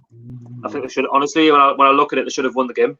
They really should have won the game. And obviously, we've got Man City coming up on Sunday, and talking of big top six sides. If we were playing up against a top six side tonight, I think we're losing that game 3 or 4-1 because we simply didn't turn up. Yeah, and I think if we want a chance to get to the semi-final, we've got to really turn up on Sunday, because otherwise Man City, yes, Aguero looks like he's facing out, but there's extra players in that squad who are capable of causing opposition teams massive amount of problems in there. The problem is with Manchester City, though, even if Aguero is out, they're littered with quality. It doesn't matter. Like, you could bring on someone like Phil Foden, who got a couple against Burnley the other day. That just goes to show they've got younger lads who can fit in and do a job. You've got David Silva, who you're thinking, why on earth is he retiring? He still offers a lot of quality to their side. He could easily walk into our side. You wouldn't think he's 30 odd. No, definitely. You've also got to mention the other players like Kevin De Bruyne. I think Gabriel Jesus is a quality player. Riyad Mahrez, I think he's improved a lot in Manchester City since they've restarted the Premier League season as well. So yeah, just don't come out with saying stuff like that. Or Aguero's injured, we're going to be fine on Saturday, because look at all the other players. It could massively backfire. Yeah. So I was obviously talking about the game tonight. So who was your player that stood out? Who was your man of the match? I have to say it has to be Alan St-Maximin, because nobody else really seemed to be up for it. 100% Alan St-Maximin, yes, definitely. Yeah. I wouldn't mind asking this question. Do you think he plays better on the left or the right? It's a tough one, because it all depends on how the game's going. That's when Bruce tends to he obviously says, right, we'll see where the game's at in the first half. If it's still 0-0, we'll maybe try and swap you on one side, try and see if it works out, and see if we can get you a bit more service, see if we can get Joe Linton running a bit more. But I think it's a tough one. I think he's one of them where I don't think he mind where he plays, to be honest with you. I think Joe Linton Alan St-Maximin just wants to be on the pitch. He wants to be attacking. He wants to get into the faces of the defence. And even if you were to hide Joe Linton up front with St-Maximin, say he played a 4-4-2, I think he'd welcome even a striking role, because St-Maximin's one of them. He frightens the life out of defence. And I think Villa sort of sussed out in a sense. I mean, the new St-Maximin was going to be the main threat, and you could see the way they were defending, shutting them out at times. And that's where Joe Linton needs to come in. That's where he needs to burst a gut and do something, and he didn't. Because, but it's a good question. It is definitely, yes. Yeah, well, I think if he's more on the right, it'd be easier maybe for him to get balls in the box. Whether if he's on the left, he's got to find a good position to try and get across him. That's the thing. But yeah, I can see. I think he could definitely play either on both sides. What about you, Lawrence? You asked about the playing on the left.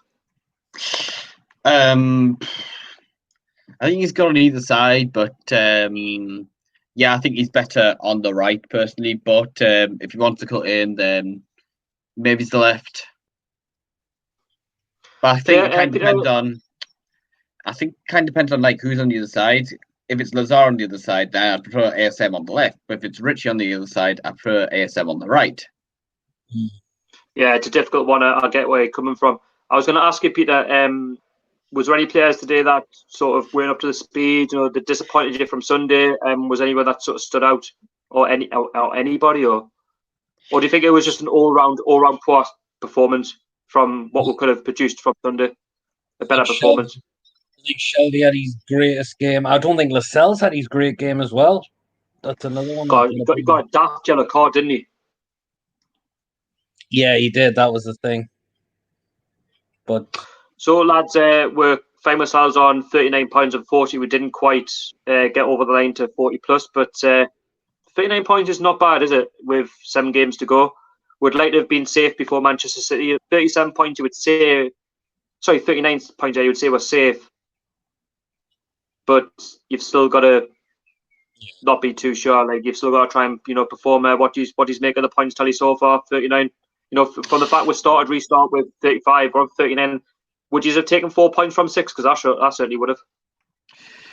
Yeah. You continue that. But obviously, as I mentioned earlier, I'd rather have had the draw on Sunday win tonight than the other way around. Personally, maybe What about you, Peter? the results look better. I think I would have taken 4 points any day. Sheffield United was going to be a tough game, but yeah, I think a lot of fans were confident that we're going to beat Sheffield United, but I think 4 points, I definitely would have taken that all day long. Yeah, I mean, if you look at the bigger picture, we could have got 6. If we hadn't conceded the really bad goal tonight. But if you look at it, if it happened the other way around, if we'd drawn with Sheffield United and beaten Aston Villa, I think all fans tonight would have said, 4 points, decent. Yeah, absolutely. You know what I mean? Yep. 39 points, it's nothing to be disappointed about. I mean, there's some clubs that that just haven't got started yet. And you look at clubs like West Ham, Bournemouth, Norwich, all of these clubs at the bottom, they would love to be in opposition on 39 points. Absolutely, yes. I mean, was it Bournemouth that got beat 1-0 off Wolves tonight? I want to ask you both a question, because it was a question I think a lot of fans were talking about. We weren't too sure if it was going to happen, but do you think now that's Europe over, the fact that we've dropped those 2 points? Because there was a hint that we could have got Europa League. I mean, with the way things are going, I think Tottenham won 45 points, went on 39. Do you think that's, with us dropping those 2 points, do you think that's our European thing over? Good question. The thing is, we can't dismiss it. I mean, I know Bruce was asked about it because we're beating Sheffield United. Then if we're beating Villa, we would have been on 41. We would have only been 4 points off 3 Tottenham. points. 3 points behind Sheffield. Are they in 8th place? That's well. I'm suggesting if Man City get there, if their appeal, obviously, if they win it. I'm thinking obviously the top 7. I'm thinking more the top 7, because obviously Tottenham are on 45. That would have put with maybe 4 points off them, but now we're 6 off them. Do you think now do you think it's too much?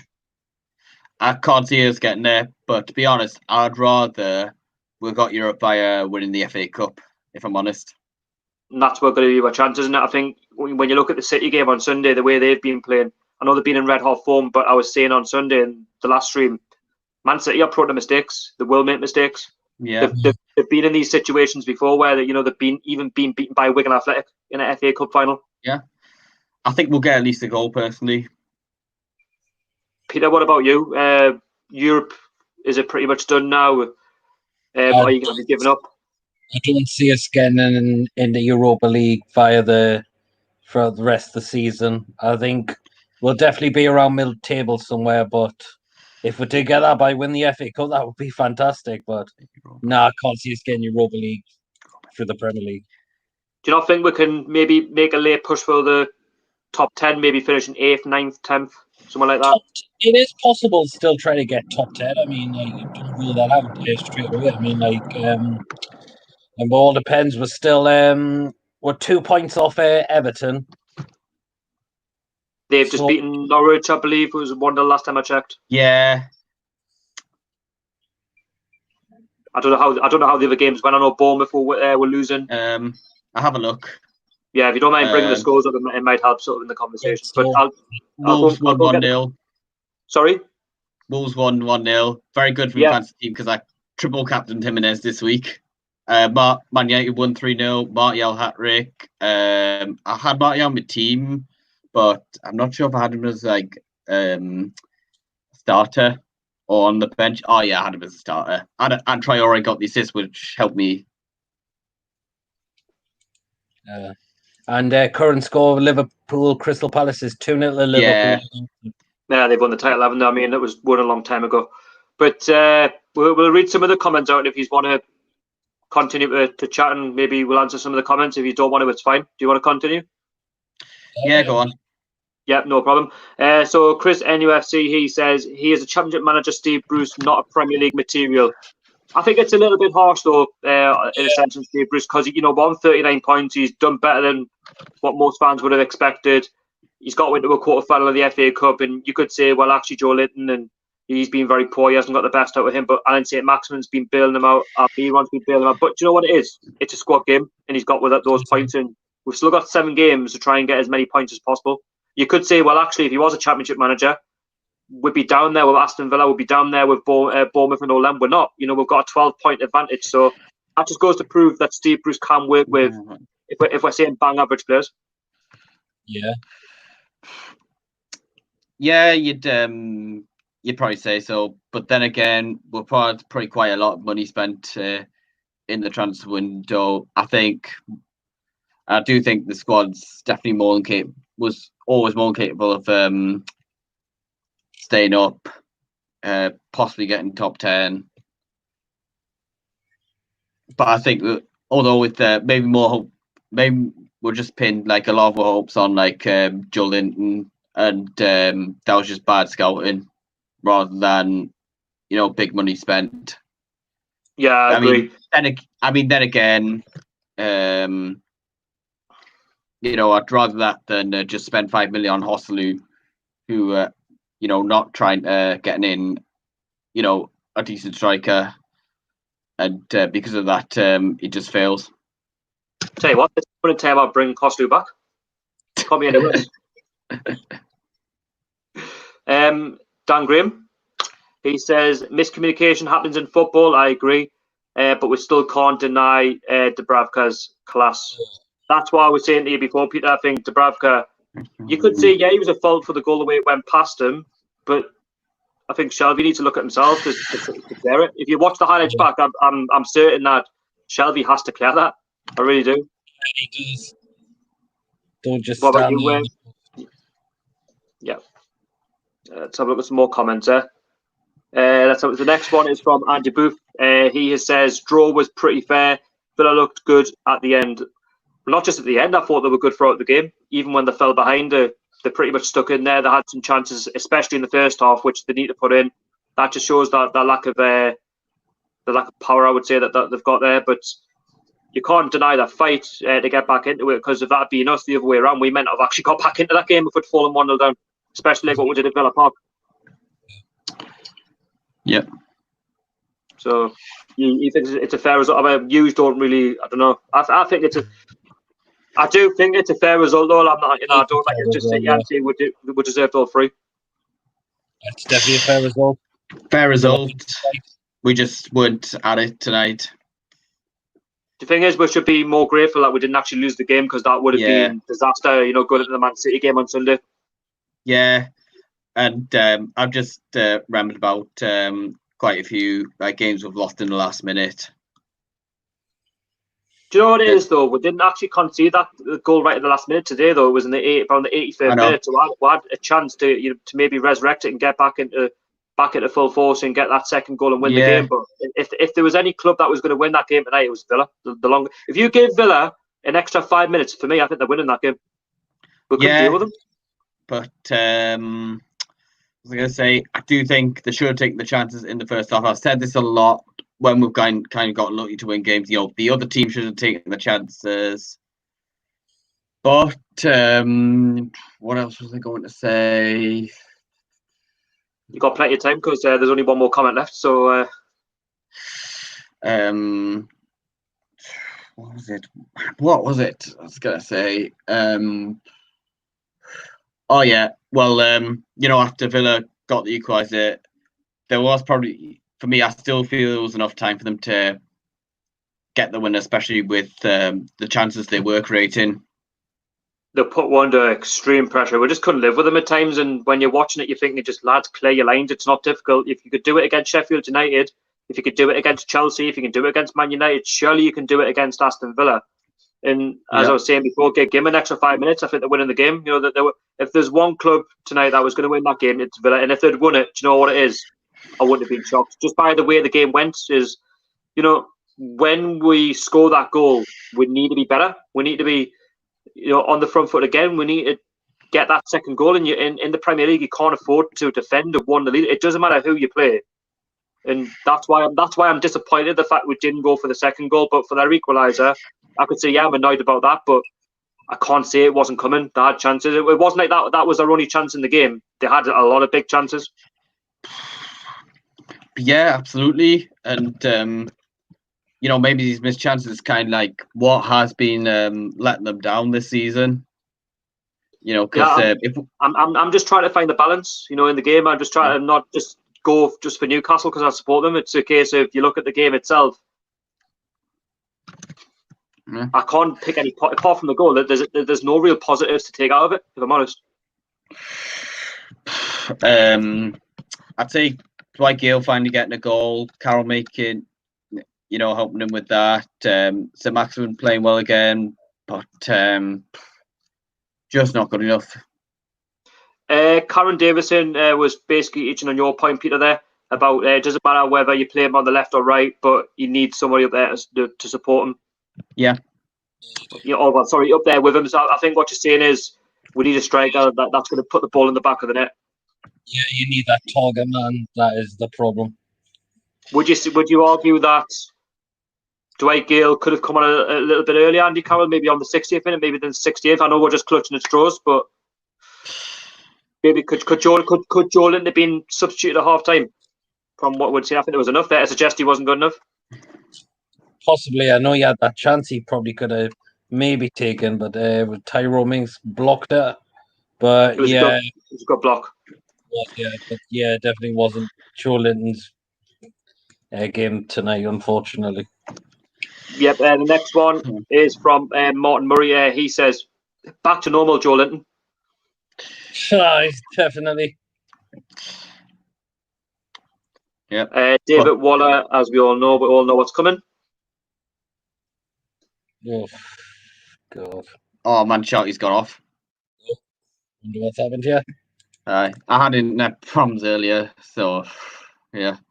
I don't know if it's thing like up here because I've had internet problems lately. I know you have a bit. Yeah.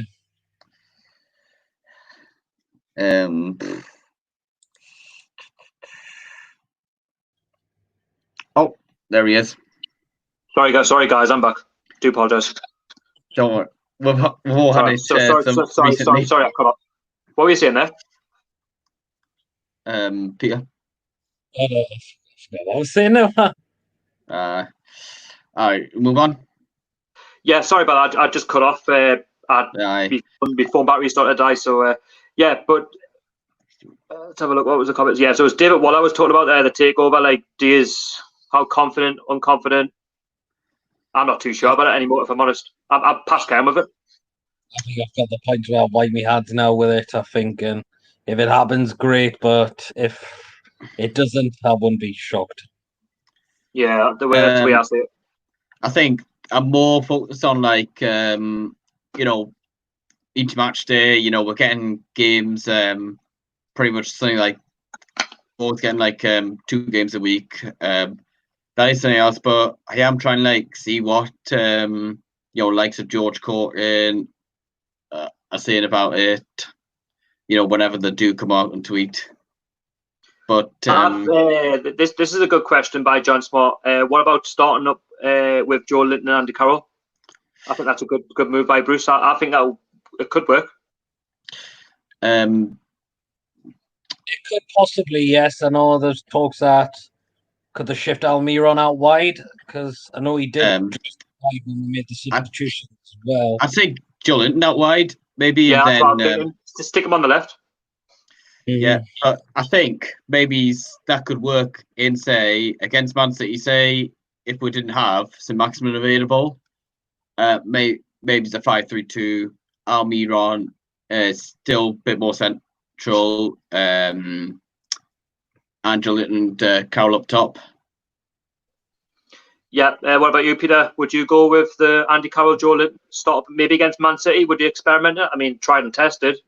Could definitely try and test it. I'm not sure Bruce would go with it, though. That's the thing. But again, you never know.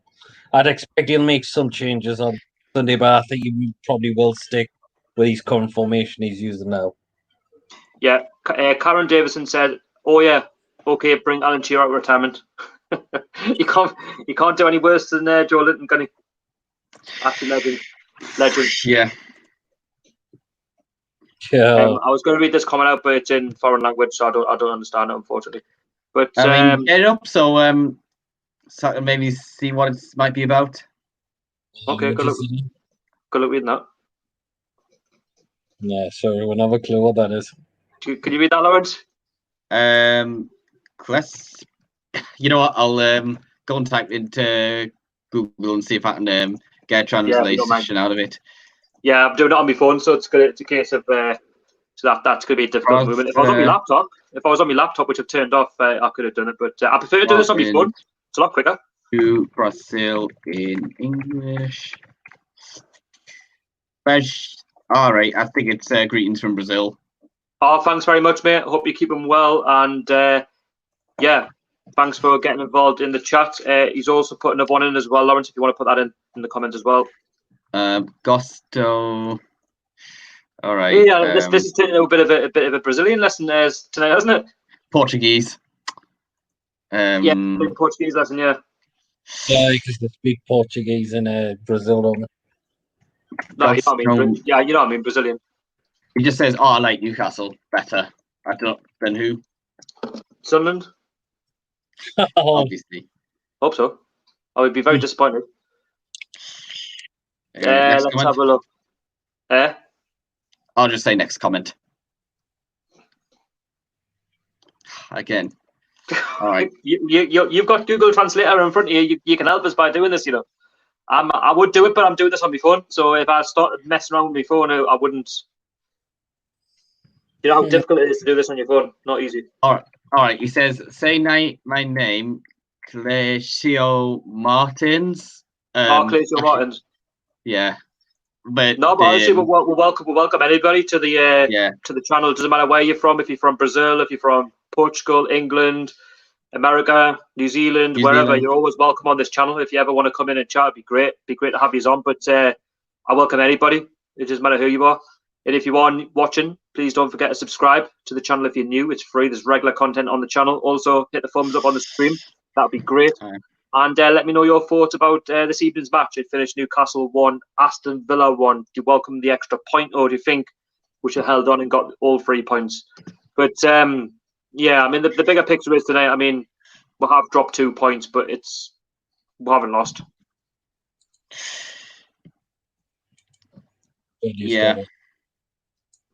Is there anything else you would like to add into the stream? I don't think there's any more comments, if I'm honest. Oh, no. Hold on. There's one, yeah, from David Waller. He's talking about the takeover. He says it's going to happen in the next 24 hours. No, it's going to happen in 24 hours. No way. They keep saying it's going to happen this week, it's going to happen that week, it's going to happen another week, it's going to happen this day, that day. You're just getting sick and tired of hearing about it now. You're just getting sick and tired of hearing about it now. But yeah, I think for me, I've sort of washed my hands with it. I did on the 1st of June. I think if it happens, great. It'd be great to have some fresh funds, like Ashley out of the football club. It'd be great just to see maybe a side that we'll see the club punch above its weight. That's what I want to see. The club that can compete for European football, compete in the cups, not just accept mid-table and all that. If it happens, it happens. Great. If it doesn't, then you can't be shocked. Yeah, I mean, we're kind of in the same position, but probably with a bit of a more toxic fan base. I mean, that's why, in a sense, I want to take over, because the fan base is toxic. You've got fans who you'll judge you for doing this, they'll judge you for doing that, and it's a case of I've never seen a club like it. But that's not down to the fans. That's just down to what Mike Ashley's done over 13 years. Yeah. I mean, it's kind of. I've kind of made comparisons with the coronavirus stuff. You'll get some fans who are like, okay, most people welcome opinions, but you'll get someone who just shove their opinions down your throats, and then they come out with stuff that makes you like, less encouraged less encouraged about it being over anytime. Like they're saying, it's going to go on forever, when obviously it won't. Yeah, like I say, I want the takeover to happen just to end the negativity, just so we can have sort of a fresh direction and we can move forward as a football club. But I think in the meantime, without the takeover, I think Bruce has handled it quite well. I think he's obviously been asked about it and he doesn't want to get involved. And I think from an ex-professional's point of view, obviously Steve Bruce being the footballer, being a manager for as long as he has, He knows that he's just got a job to keep Newcastle in the Premier League and to keep the club moving forward and not get too dragged into the takeover talk, because as much as he probably knows something, he's obviously not going to spout it out to the fans. He's just going to stay professional and just try and get the job done that's at hand. Exactly, and I mean, it's probably a legal thing that he cannot say much if he knows, because it was a bit like with Rafa, how he probably in press conferences he always probably knew more than what he was saying to the media, and he was trying not. He was saying, "No, my focus is on the next game," and because he knows, and like Steve Bruce does now, they all know they can't change anything. All they're interested in is what they can change, and that's what happens on the pitch. Yeah, I completely agree. I think with the takeover right now, it doesn't seem to be affecting the players too much, because if you look at the two games that we just had now, Villa and Sheffield United, we picked up 4 points. You know what I mean? We could easily have lost both games, and they could have just said, "Oh, well, actually, it's been a distraction." But the players look fitter than ever. You could probably question that tonight, maybe. But all in all, when you look at the bigger picture, the players, they know they're playing for their futures, because they know if the takeover does happen, I would say as much as we'll probably like the current squad, the majority of them might not be there next season. Exactly. But I still think, with the money they're on, they need to give 100%. Always? Even if they're getting transfer listed, example, or even if they're worried about the future. If anything, if you're worried about your future, play better, because then it might be the difference between staying and going. Yeah, it's like when I look at Steve Bruce in the press conferences, with his takeover talk, he could easily have said, "Oh, well, I'm going to give very little now because it could be a takeover." Obviously, he probably knows as little as what we do, and you've got to give a little bit of credit for the way he's come up professional in his press conferences, and he's just said, "You know what it is? What happens, happens. I'd like to be the man next season if it happens, the takeover, but if it doesn't, then I'm just to give it me all," and that's all you can expect, from a manager. Yeah, his football might not be fantastic, but that's why I say maybe give him 6 months with some money to see what he can do, because you never know.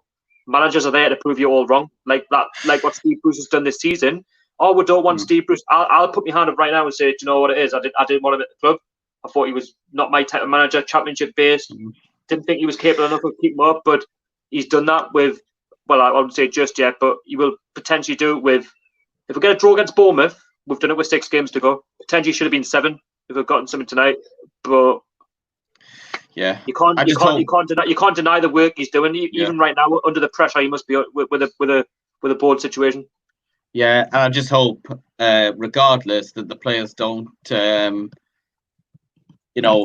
slack off. If we get if and when we get to the 40-point mark, because we've seen it happen.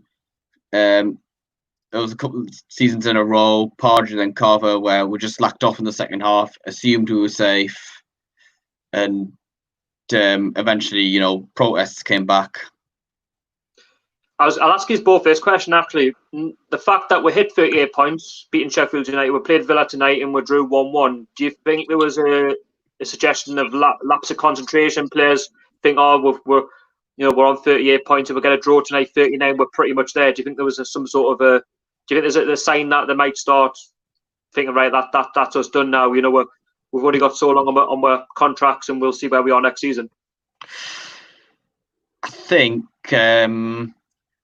Well, maybe they had one eye on the Man City game, because I'd say the Man City game is probably I'd say Man City was bigger than this game, bigger than Sheffield United, because I'd probably happily lose all the remaining games if it means winning the FA Cup. I believe we can win it. I believe we can win the FA Cup. I think if you're in it to win it. That's what you're there to do. We're there to win games. With this football club, and players are there to give their all, and why not? Yeah, I think last time we were in the quarterfinals of the FA Cup, I think again we played the defending Premier League champions, but we only lost 1-0, and it was at their ground. So maybe it'll be a bit easier for us. I know we don't have the crowd, so it will be a lot harder, but we won't have to travel as far as Manchester City. I'll ask the same question to you, Peter. So obviously we've drawn tonight. Were you going to add anything else, Lawrence? And also, what was I going to say? I'm hoping that Man City get tied out tomorrow night when they play Chelsea. So question to you, Peter, then, the fact that we're obviously drawn 1-1 tonight, do you think there was a suggestion that maybe one eye on the Man City game, or do you think it was a case of we're on 38 points, but we're going to get a win from somewhere? Do you think there was a cause for concern that the lads are starting to maybe think, right, that's our season done now? We'll get a couple of points from somewhere. We'll draw this game tonight anyway. 39 points. Do you really think they want to go for those extra points? I think it's a tough one, but you could say there was a suggestion of that. Oh, you'd definitely be looking to get extra points. Don't just think that's it, done and dusted. Definitely not. There's a chance to push even higher up the league. It's possible, but I wouldn't just to think, no, just get a point, just that done and dusted. I think, I just don't think that would be great. Good attitude at all from the players if that was the case. Exactly. Do you think as well, when we took the lead 1-0, obviously it was a poor goal to concede. Do you not suggest that goal maybe happened because they were thinking, right, 1-0 against Villa, we'll try and shut them off and we'll focus on Man City on Sunday? Do you think, 1-0, job done? I think there was a suggestion of that. Yeah, I mean, but to be honest, Villa, they did put up a massive fight on their hands. That was the thing. And it was difficult for us to what's the word I'm looking for? Right stuff out there where the dangers were coming from, definitely. And yeah. So Jody said it's all about the cup. We are staying up either way. We're definitely staying up. There's no question about that. It would have just been nice to have got the 3 points, get that 41 points mark. 39, you would say we're safe. We're going to get the couple of points that we need. But I just think we could have just shut off Villa a bit better. But yeah, we all know we're in a quarter-final against Man City. That is going to be the bread and butter now. We haven't made it this far in 14 years, and we're at home and there's a chance. But if we play anything like we did tonight against Villa, against Man City, we're giving ourselves no chance. That's the I do think we'll step up against Man City. We always seem to perform. We always seem to do all right at home to Man City in terms of performance. Even if we get beat, we played even worse down. I know we played even worse down there at Villa's ground. We lost 2-0, played worse than night, and then came back to get a draw against Man City. Yeah, what about you, Peter? Do you think, obviously, Man City, we've really got to step up? We can't play anything like we did tonight because if we give them any chances, we know with their quality of players that they've got around them. It could be a long old evening if we play like we did. It's the same kick-off time anyway. But if we play anything like we did tonight, especially in that second half towards the end of the game, it could be a long old afternoon. Man City won't care if it's a Premier League match, an FA Cup game. Man City will always give 100% for Pep Guardiola. That's what he demands. And if we drop the standards, we'll definitely come unstuck if we perform like that on us. Yeah. But there's no question the FA Cup obviously is the main focus. I mean, at the end of the day, I'm not going to go too harsh on the lads. I'm not going to start going all mad because of a 1-1 draw. I think it's a fair result, in my opinion. We should have just seen the result out. That's my only gripe, I think. Just see out the result. We're 1-0 up, and it's a bit of a poor goal to concede. But I think, all in all, Villa deserved something out with the game at least. I think they would have been disappointed if they'd walked away with nothing. It's kind of one of those, I'm pretty annoyed. Feels like a loss, but I'm probably not going to be as annoyed when I wake up tomorrow morning. Yeah, that's what I'm saying. You give it a couple of days, you walk it off, and I think I think as a fan of the club, I actually just try not to think about it too much and just move on because you can't change what's happened in the past. Yeah, come Friday morning, attention will have turned to the Man City game once Bruce gives his press conference. I agree. What about you, Peter? Yeah, totally agree with what Lawrence just said there as well. Geordie says City will have a different side that will face us than the one that put out against Chelsea. I can see Bravo for Edison, etc. I don't know. I think they'll go full strength. That's the FA Cup. I know you could have said that the lockdowns probably come at the right time for City because they had Real Madrid in that run. Their focus would have been Real Madrid, but that's now no longer the focus until August. Yeah. There's a chance for them to win the FA Cup. Absolutely, they're definitely going to go full strength. I mean, there's no way they're going to catch Liverpool to win the title now. The Champions League's not coming back till about August. And they'll probably get past Madrid. Probably will. They'll definitely be focusing against us on Sunday, I can guarantee. Yeah. Even though they've got us right in between Chelsea away and Liverpool at home. It's very similar to ourselves. Yes, they're playing Chelsea tomorrow, and we'll have to watch out to see how they do. But you say Aguero's injured, but for the game on Sunday, they will play that stronger side. I don't think there's any weaknesses in Man City's side. I think the manager will set them up to win because Man City, they've got all that money. Their owners won't have just bought Man City to say, you know what, we'll only target this cup, we'll only target that cup. They'll want to win everything. Yeah, and I think if anything for Man City, I don't think. Well, Liverpool pretty much going to win now because I think they're 3-0 up against Palace. But so I think if anything tomorrow, Man City, they probably won't be as bothered if they draw tomorrow because they'd probably rather the title was sealed tomorrow night rather than Liverpool getting a result at the Etihad next week. Well, I've gone for a Man City win at Chelsea, but I wouldn't be surprised if it's a draw. And obviously, no, Liverpool's won the league anyway. I mean, that was won a long time ago.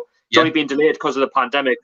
But we had a comment by Karen Davison. She said, I bloody hope that Newcastle United do step up against Manchester City, otherwise she'll be annoyed. I think all fans want that. But the thing is, if we get beat off Man City and we've tried, I mean, listen, we're playing up against the side that's better than us. But as long as they give it the roll and we see a better performance on Sunday than what we did tonight, then I think you can only be satisfied with that. Yeah. Absolutely. We've had some information from from EB Slap. Said that Pep has said that he's treating it like a final, basically full strength. Well, that's why I talk about the game on Sunday, because Man City, like any other club, they'll treat it as a final, because they're defined by winning trophies, these top six sides. They should, because they're not going to win the league, and as you mentioned, the Champions League, they won't need to worry about that until August. I mean, they've won the Carabao Cup, so they'll want to keep adding cups to the collection. They'll want to try and compete with Man United, Liverpool for how many titles that can be won in English football.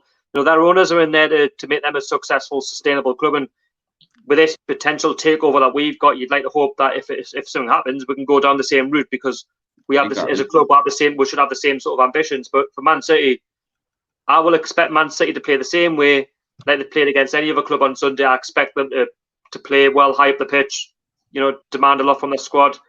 We'll just need to try and find a way of shutting them down and attacking, because to be honest with you, on Sunday, I don't think we're going to have much in the way of attack. I really don't. Yeah. I don't know how you're thinking for Man City, but they're not going to make it easy. We're not going to have, tonight in Sheffield United, you could say, we'll have chances to maybe get in their faces, which we have done against Sheffield. Maybe it's not so against Villa tonight because they were going for the game. But for Man City, we're not going to get those chances. We might get the odd one or two, and you've got to make it count. That's the thing, absolutely. Exactly. Right, well, bloody hell, all the comments are coming for the night. Do you just want to continue in the stream? Yeah. Yeah, you want to keep going? Newcastle always seem to turn up against the likes of Manchester City. They struggle against those that are at the bottom. But when the table, though, do you know what I mean? I think it's a difficult one to really call. Yeah. Obviously, Go on, Lawrence. Go on. Well, I do obviously remember, getting hammed off Leicester and Palace, but then beating Liverpool and Spurs in the next two games, and then also drawing against the worst Villa side that we've seen in the Premier League. So it's kind of like typical for us, to get bad results against games that you think we should be probably winning, and then winning games out, getting results where you absolutely don't expect it. I've just left a link in the comments if anybody would like to chat. I know there's a few that want to chat. So, yes, the next one is from Andrew NUFC. All right, fellas, draw a fair result in the end. Thought our back four were brilliant today. Did think Lascelles had a bit of an off game, I thought. Fernandez was solid, but I think Lascelles was up to scratch today, I thought. Yeah, I think defensively we were off. I think the whole side were off, especially like in parts of the game where we're, especially 1-0 up, we need to go for it. We need to get that second goal. At this level, you can't afford to drop off. You can't afford to concede goals like we have. Is that someone in coming in? Retro NUFC. We've got a few coming in. So would you two like a drop? Oh well, actually, All right. But anyway, were you going to say a little bit more before I let them in? Yeah. Well, what I will say, Peter was mentioning, some players not being up to scratch. I think now, I was a bit worried that, although on paper you should pick the same 11 as Sunday, it might mean players aren't as good in the second game in 4 days, after so long off. Then again, they're professional footballers. They should be fit enough for this. Yeah, I think you know what it is. I can't blame Steve Bruce for the lineup he chose tonight. I think you got to take risks. Unfortunately, but we've come up with a draw. But guys, it's been great having you guys on the stream tonight. I do appreciate it, Peter. Thank you very much for coming in as well. And make sure you go and subscribe to PD Product on YouTube. I'm sure you've got your quick thoughts. You've got your batch review out as well. You've got your Man City review. FIFA as well. You do a lot of that as well. So get across and subscribe. But thank you very much, guys, for coming on. No problem. Thanks very much. See you soon. Take care.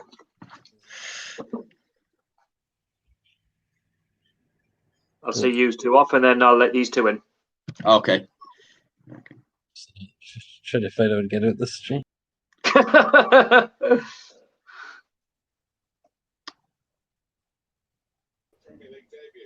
Hello, Archer. Hi. Hello, Retro NUFC. How's it going? All right, lads. Lawrence, do you want to stay in? Like, Lawrence, do you want to stay in? No, I'll be off then. Okay, all right, okay, no problem. Give the option. No problem. Okay. Archer. Man. Right, lads. 1-1 tonight against Aston Villa. What did you make of the game? I'll start off with Retro NUFC. I didn't watch the game, but I was a bit shut on my phone. I thought. Why didn't you watch the game? Because I had family over. Yeah, more important, I guess. Family over, so I didn't. I was putting my phone, but I was on the thing on the Sky Sports and should have done better, but the draw better than nothing, better than no. I thought the goal that was conceded was poor. Archer, what about you? 1-1 against Villa. Took the lead, but the goal that conceded, it was a poor one by our standards. I don't know about you, but I think Shelby's more to blame than Dubravka. I think he's got to clear it. Yeah, I agree with that. I think Shelby should have done a lot better than what I thought, because you can't blame Dubravka, because Dubravka did what he did. But Shelby should have done something about that. It's not fair. When Gayle came on, I didn't expect him to score, but great assist from Andy Cole, This might sound a bit harsh coming from me, but I actually do demand a lot from Dwight Gayle. I think he was once our number 9. We're still paid good money for him. Carroll, I don't expect too much from because he's pay as you play. I think he's one of them who he'll offer you the experience. He'll get those assists. And I tell you what, when he came on, Andy Carroll, he got himself in a great area. And from visually see Dwight Gayle and feed that ball into him, and he put it into the back of the net, was just brilliant. But they done more in 5 minutes than what Joe Linton done in 70. That says a lot. Joe Linton didn't really do much. Well, I think no, for me, same as your turn. I watched the game, but I watched the game. So I'm gonna beat this. What you say? I'm gonna beat the easy. I'm saying I don't think Joe Linton really did much today. Maybe I think the players are not used to playing say Sunday and then play Wednesday and then next minute you play Sunday. But obviously it's just they've just got to get used to the habit of playing in this situation and the condition of the heat and all that kind of stuff. I agree. I think with the match itself, I think when Steve Bruce chose that starting 11, it's what we were all expecting. I said that in the preview. Yeah. But you've got to go attacking. You've just got to go for it. But I was just disappointed the way the game went, because I thought Villa, they had the better chances. There should have been 2 up at half time. With Trezeguet, he missed a great chance, and so did Samatta. And then you're thinking 0-0 half time. Okay, let's do exactly what we did against Sheffield United. Let's just get at them and let's try and get a goal. We got a goal. And I'm just disappointed that we didn't get that second goal. I think we need to try and kill off the game. By Villa's point of view, I think they'll know that they should have got all 3 points. They had chances. I think they had the better of the chances in the match. I think at times we look lethargic. I think we look slow and we're possession play. I mean, St. Maximin for me was my man of the match. If it wasn't for him in the game, I think we're not even going to get anything. We're not getting anything from the game. We're not even winning. Yeah, I'm happy with a point like 39 points now. So, but they're nothing in it. But they're not like. But I think we need one, maybe one more win. I think that would be us. More win because you've got to watch off like Arsenal and all them who need to play still their game when they play. They know they got to watch out for them playing. So we're short on that. I think where the table obviously as it stands, we're in 13th place, 39 points. It's decent. I would love to have got 41 by the end of tonight, but listen, I think we didn't deserve. I don't think we deserved to win the game. I know we had that 1-0 lead, but it's always a small margin, and Villa had their chances. It wasn't like that was their only chance of the game, and it was a lucky goal from the goal that we conceded, which we should do better with. But I think they had chances though. The warning signs were there. Jack Grealish, I thought, was pulling the strings for Villa. I thought he was brilliant. I thought El Ghazi was good, and Elmohamady was decent. I thought his goal was good, albeit it was made to look good for the deflection. But I don't blame Dubravka for the goal. I think Dubravka, if I'm going to blame him, I'll say, well, yeah, you should maybe communicate with your defence and communicate with Shelvey. But Shelvey was in front of the keeper, though. Like, Shelvey needs to clear that. It's a simple, if in doubt, kick it out. You know what I mean? Especially 1-0 up. If you've got, 8 minutes on the clock where they're putting loads of pressure on you, you need to deal with that pressure. Though. Shelvey had a job to do and he didn't do it. Yeah. Do you know what I mean? I don't think he had his best game, unfortunately, John Shelvey. I think he... I think he could do better. St. Maximin, obviously, my man of the match. Hayden obviously went off with an injury as well. Richie went off with an injury. We didn't see a lot of our attacking threat, really, unfortunately, today. Where's Sean Longstaff? Is he injured or something? Sean Longstaff's still injured. I think Bruce said that. Was it Matty Longstaff? I think he's very close. But the game itself, I think at the minute, I'm more disappointed in the fact that we didn't keep a hold of the lead, but I look at the game itself. I think a draw's fair. I mean, I know we had the lead in that, but Villa could have won that. I've seen a goal on Facebook, but I need a goal the goal. I mean, Villa will probably never score an easier goal all season. I know. If I watch the game, I'm happy. It's sport. I watch the game all the way through. Honestly, Villa will never score an easier goal all season. I think our goal was decent. I think Villa will probably question the way they defended their goal. Defended our goal, but I just can't. I said 2-1, but the way the game was going, I'm thinking, Villa don't take the chances. If we don't do anything about it, it's got draw written all over it. And I think, 1-0, just lads, try and get the second goal, kill it off.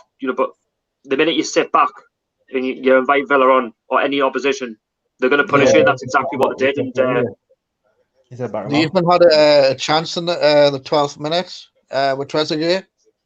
Should put it in. It's a goal for me. If that's a Man City or a Chelsea or an Arsenal or a Liverpool or what, even Arsenal, I'm mentioning in the same sentence, they score that. If that's like a Lacazette or a Aubameyang, that's in. I know. It's in. You know what I mean? If it's a matter, he's got to score as well. But for our chances, I mean, Alan St. Maximin in the first half when he took it down the byline, he squared it across to Joe Linton. He's got to get in front of the defence. He's got to just tap that in or blast it in, do something, and you put a 1-0 up. But and Shelvey, Richie were trying, but it just wasn't enough. We were getting closed down far too easily. And I'd say Maximin was probably the only bright spark in the game. To be honest, if it wasn't for him, the game for us is just dead. Dead. No. The thing is, with Joe Linton again, went back in his shell, didn't see enough of him, wasn't bursting the gut enough. Second half, he kept him on for a bit longer. It again wasn't doing a great deal. I think it was only right that he was substituted because Joe Linton for me just isn't consistent enough, and that's my frustration with him. You'll have one good game against Sheffield United when it all goes well, but when you need him to do it consistently, you don't see it. No. You want to see that confidence again, that confidence in him.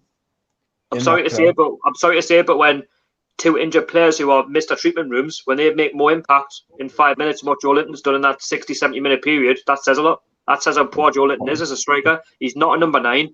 He doesn't, do what a number 9 should do. For me, he's more put him on the wing somewhere.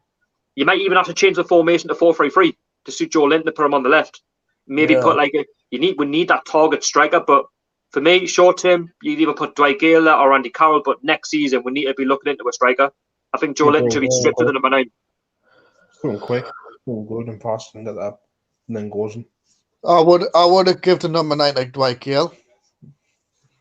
Yeah, well, he did have the number 9. He did have it, but he went to West Brom on loan, didn't he? And he obviously he came back, but Joe Linton was given it when he came back off his loan.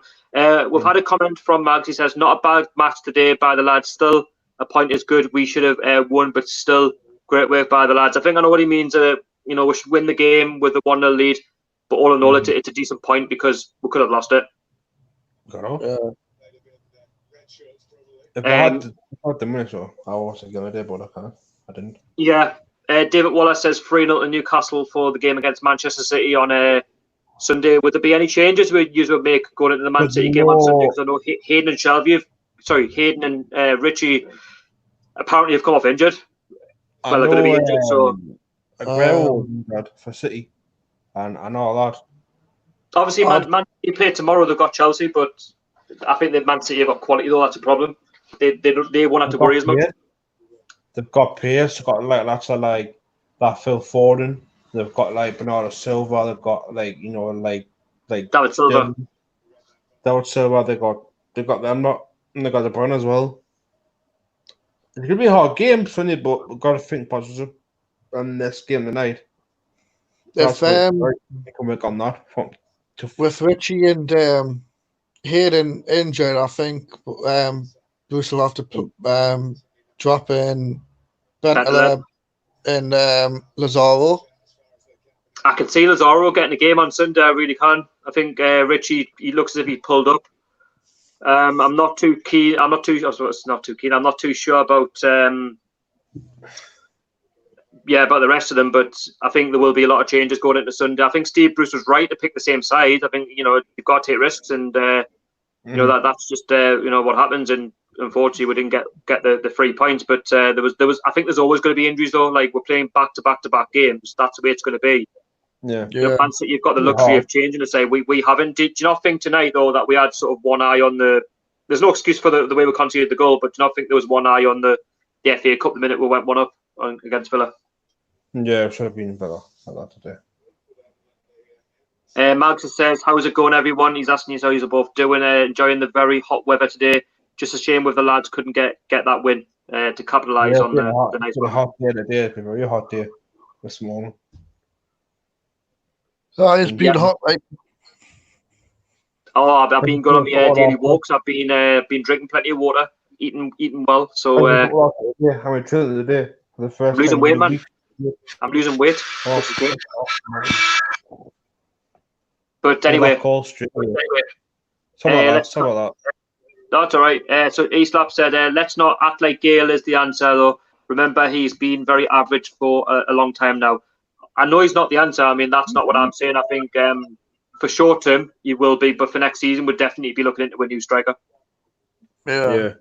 Because for me, we haven't got strikers. Why you question why Mutu wasn't starting either? I'm so sorry. I'm gonna leave a bit, right? Can I come back in a minute? I'm gonna be closed. I'm closing the stream off in a couple of minutes, so I'll just wish you well now. I'll talk to you soon. Yeah, and just say that I will do me review probably tomorrow. Yeah, don't forget to subscribe to Retro NUFC. Drop me a subscription, and I'm sure you'd welcome it. But thanks for coming to the stream tonight, Jay, and we'll speak to you soon. Yeah, I'll beat tomorrow. Tomorrow. Yeah, speak to you soon. Take it easy. Take care, lads. Take care, Archer. Yeah. Yeah. Yeah, so Archer, like I say, just wasn't a beat today, unfortunately. But what do we do going into Man City? Do you think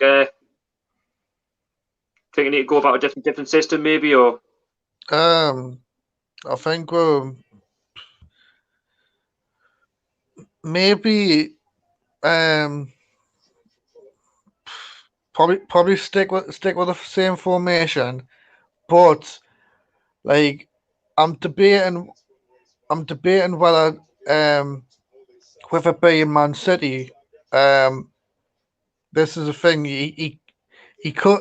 Bruce could even go back to the playing 5 at the back, so he can play very, very defensive towards Man City, because Man City always go out on the attack.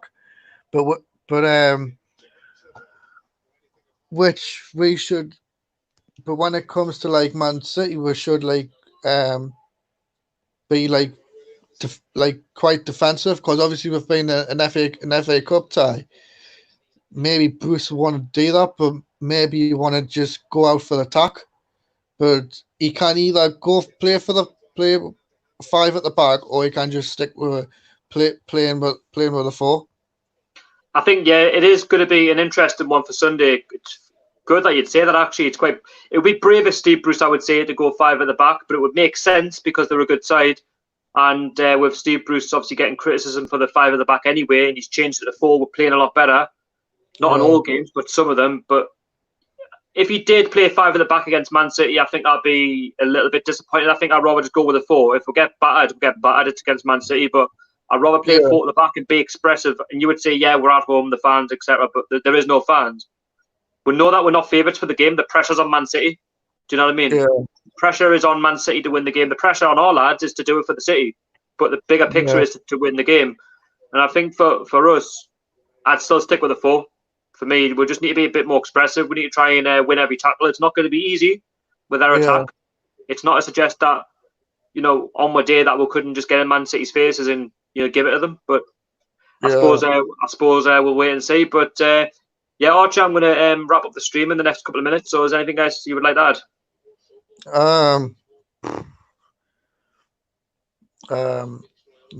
Not that I know of. Just hope I can we can get a result on Sunday for the FA Cup. Yeah, fingers crossed. So anyway, Archer, thank you very much for coming to the stream, and I'll speak to you soon. I'll speak to you soon. See you back on Sunday night stream if you're around. I will do. Take it easy, mate. All the lads. See you soon. All the lads. Catch you later. Catch you later, mate. Also, Mags, thank you very much for your comments. I can't see them at the side there. But I just want to say thank you to everybody who has joined the stream tonight. So Peter, Lawrence, Archer and Jay, you're more than welcome to come on to the next one against Manchester City. There will be a match preview for the Man City game on Friday night at 6 o'clock. So stay tuned for that. There will be no review as the reviews are done here live on the internet. And I hope you are enjoying them. Something different between now and the end of the season to go back to games and I can do them properly. But not to be, we couldn't keep the 1-0 lead, but we drew 1-1 with Aston Villa at St James's Park. It's a point, 39 points. We can look up rather than down, 12 points clear of the relegation zone. You can only be happy with that. 4 points from the 2 games as well. So if you were asked about 4 points from 2 games, I think you would have taken it from Sheffield United and Aston Villa. And yes, from a lovely Newcastle, please make sure you subscribe to the channel if you're new, if you're watching from the very start. Also, hit the like button as well. The thumbs up will be massively appreciated and it will help the channel to go forward. And also, make sure you follow me on social media, Toonami TV on Instagram and Twitter. I do apologise if you are watching from the very start that it sort of cut out a little bit. That was just a couple of technical issues, but that was later resolved. But yeah, thank you very much once again for taking time out tonight to be part of the stream. If you have been in the live stream or if you've just put comments in, I do appreciate each and every one of them. But what I will say until the next one, keep it tuned. How are the lads?